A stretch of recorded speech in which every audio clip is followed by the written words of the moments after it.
It's late at night. It is cuddle time, but I wanted to finish off the chapter. I'm curious.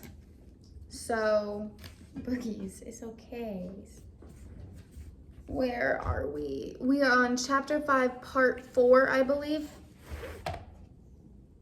And I think it's relatively short.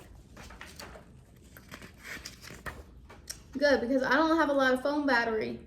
Okay. Making peace with our healing timeline.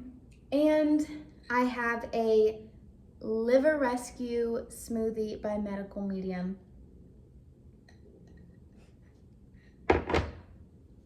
You hear his purr?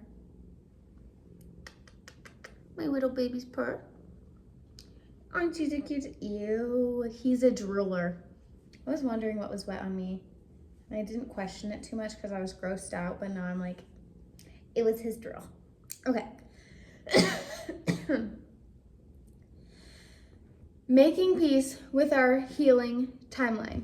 When we get sick, we start to track the timeline. We count the days we've been sick, maybe even the hours. We count the weeks, the months, and eventually, if it lasts long enough, we count the years. Something happens to us emotionally when we remember the month we got sick, the time of year.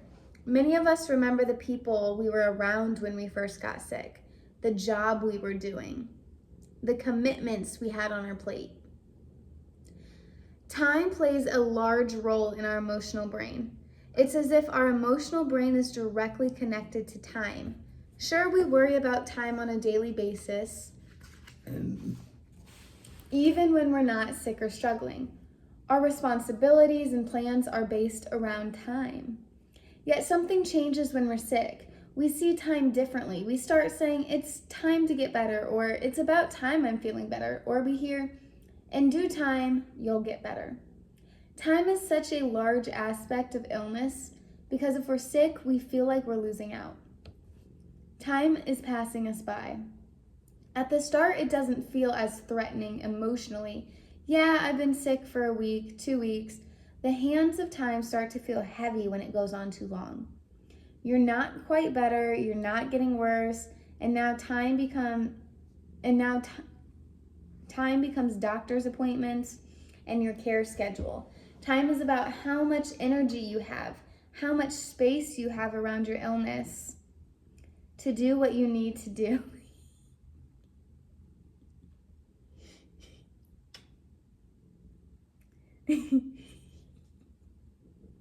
I'm sorry, y'all. He's cracking me up. You are cracking me up. Are you reading? Are you reading? Life can change when we're sick, causing restrictions, making us feel everything. Goodness, hold on. I am trying to focus. I need a pen. It's hard being a mom. Y'all moms understand, right?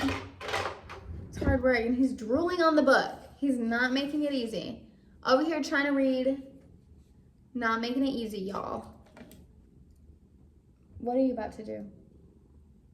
He's drooling on the pencil case. Jaxie Poo, stop. Just stop. Just stop. Ew. Ew. Ew. Okay. Okay. My hands are wet. Smells like my Jaxie Poo's breath. Okay. Time is about how much energy you have, how much space you have around your illness to do what you need to do. Life can change when we're sick, causing restrictions, making us feel everything is so difficult. We have to slow down. Our emotional brain puts due dates, our past due dates, on our recovery. I have to heal before this date, and then I was supposed to be better already. We can feel trapped in a time war. Our emotional brain wants us to be healed by a certain time.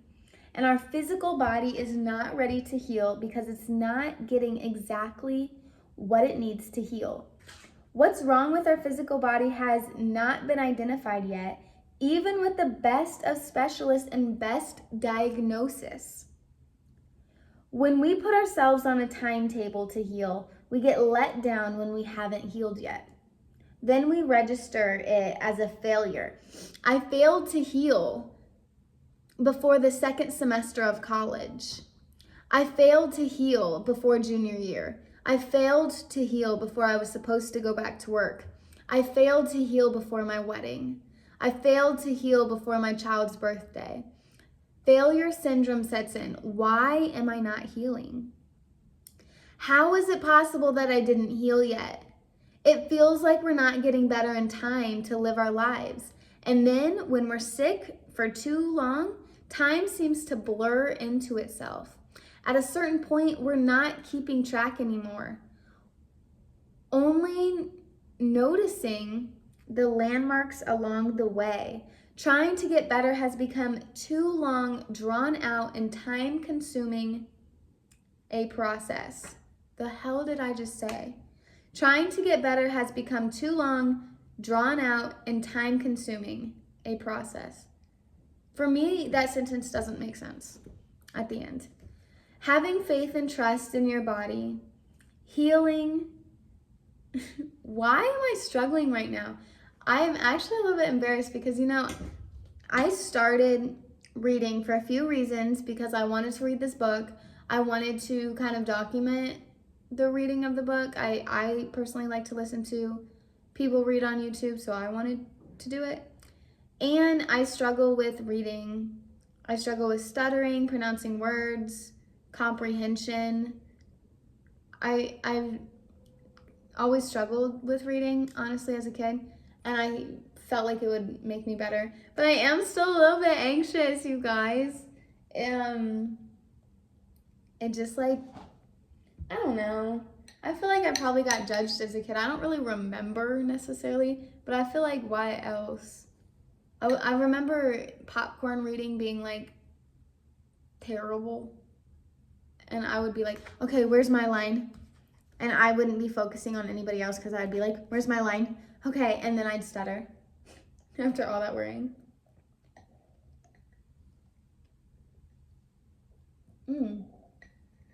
So forgive me.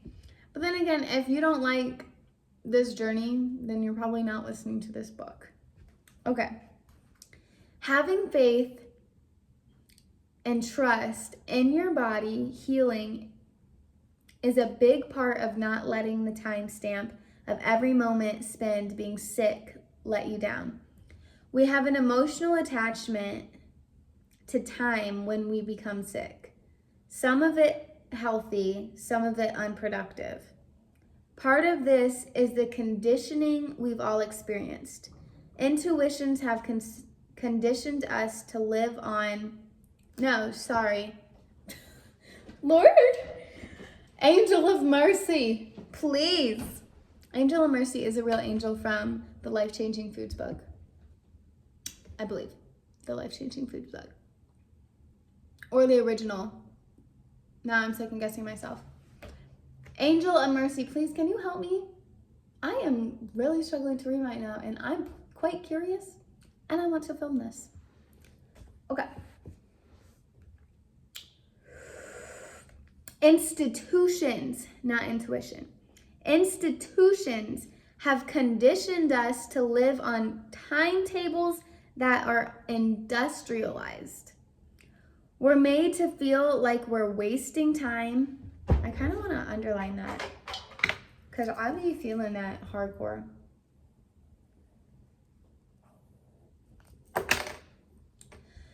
We're made to feel like we're wasting time no matter what we're doing. We're made to feel like we have to be on time for everything. Yo, for real.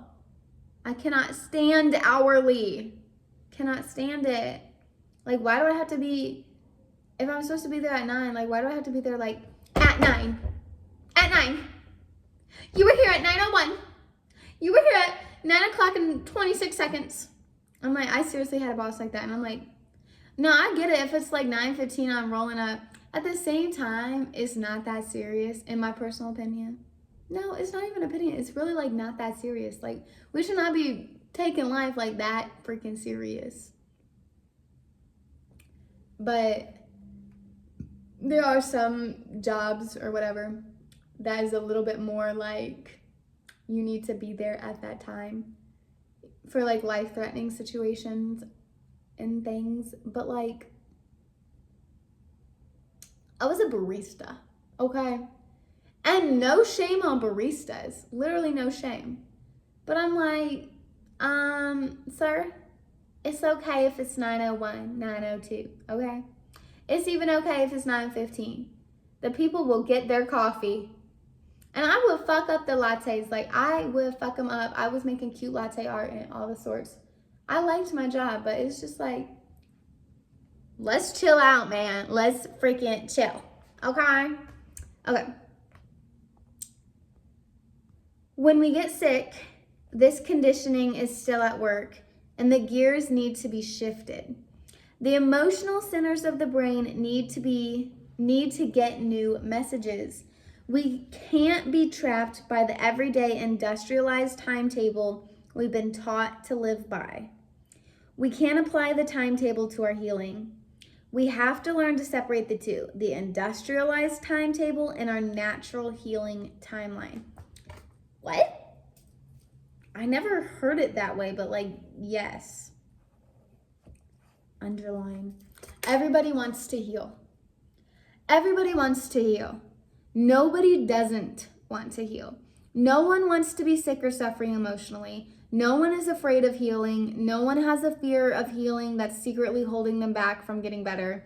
As human beings, we want to heal. We want to live forever. We want to live at our healthiest for as long as we can. There's also a trusting liar within us that's been taken advantage of by industries.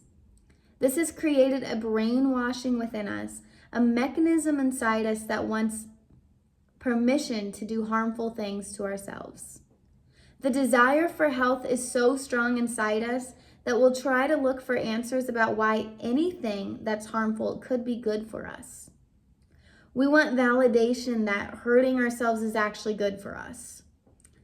This can make it seem as if self-sabotage is part of the innate emotional nature, as if we want to harm ourselves, when we really don't. We don't self-sabotage because we want to make ourselves sick.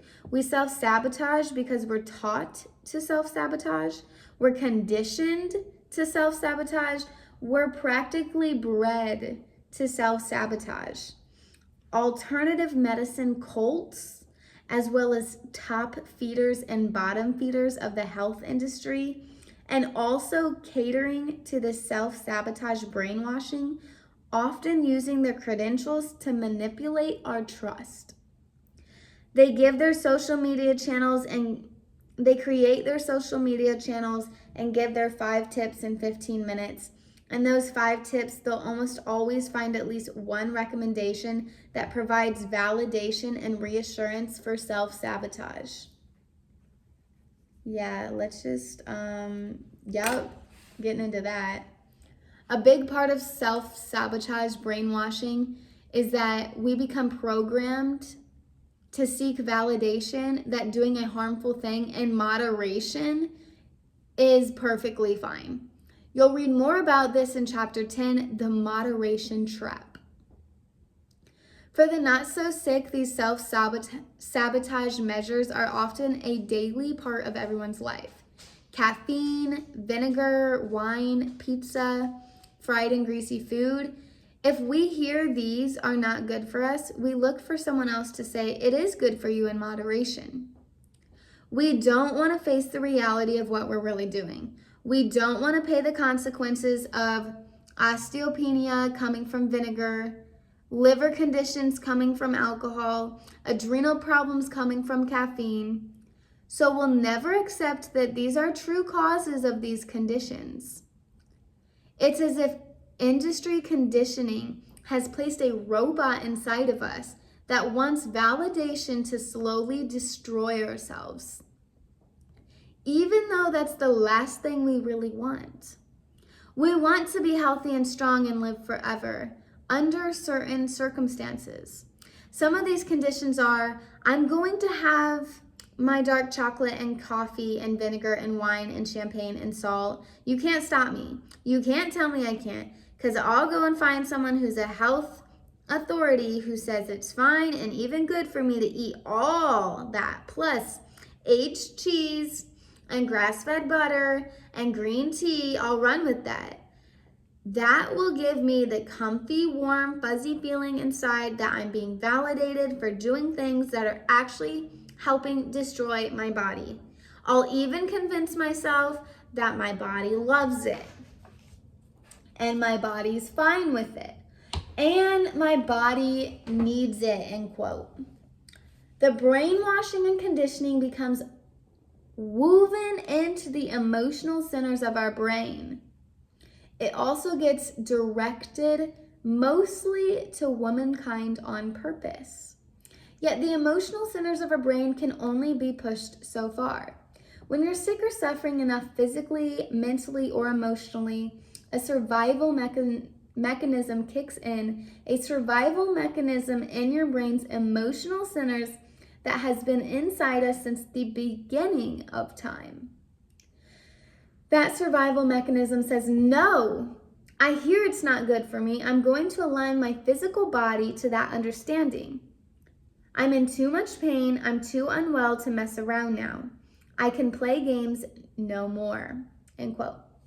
Something clicks in where once you learn it's not good for you, you know it's time to stay away from the caffeine and that vinegar and that salt and that chocolate. You know it's time. Something rewires in the emotional center of your brain that says, I can't destroy myself anymore. I can't search for validation to support something that's harming me. I've been pushed around too much. I've been toyed with too much. I'm not in the business of destroying myself anymore because I want to live.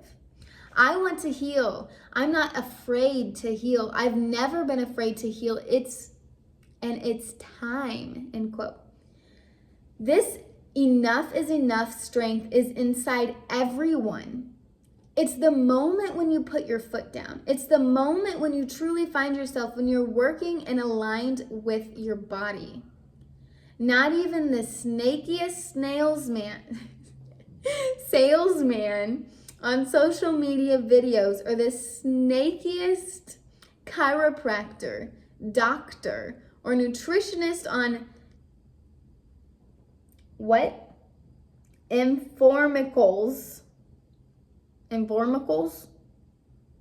can give you the validation anymore to go into the robotic mode of, I'm going to destroy myself with a smile on my face and be happy thinking about it because my body deserves and needs what I'm putting in it. That old brainwashing, that old brainwashing that manipulated your trusting wire and sent a message to your brain's emotional centers to override common sense and sensibility about what your body really needs. That brainwashing won't work anymore. Even if everyone around you has been brainwashed and they challenge you as you start trying to eat healthy, get better, you'll know how to stand firm. When that time comes, that's when you're reborn. It's the rebirth of finally moving out of mental and emotional pain, moving out of that in between and turning your life around. Amen.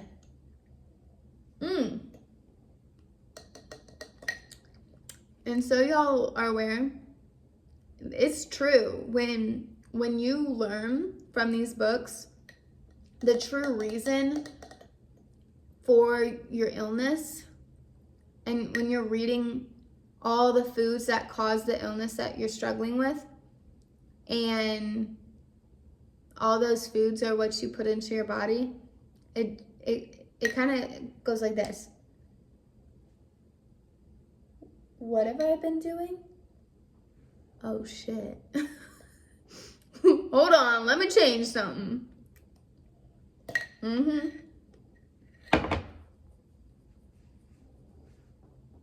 Yeah, so that was chapter 5. Peace out. I'll see you at chapter 6.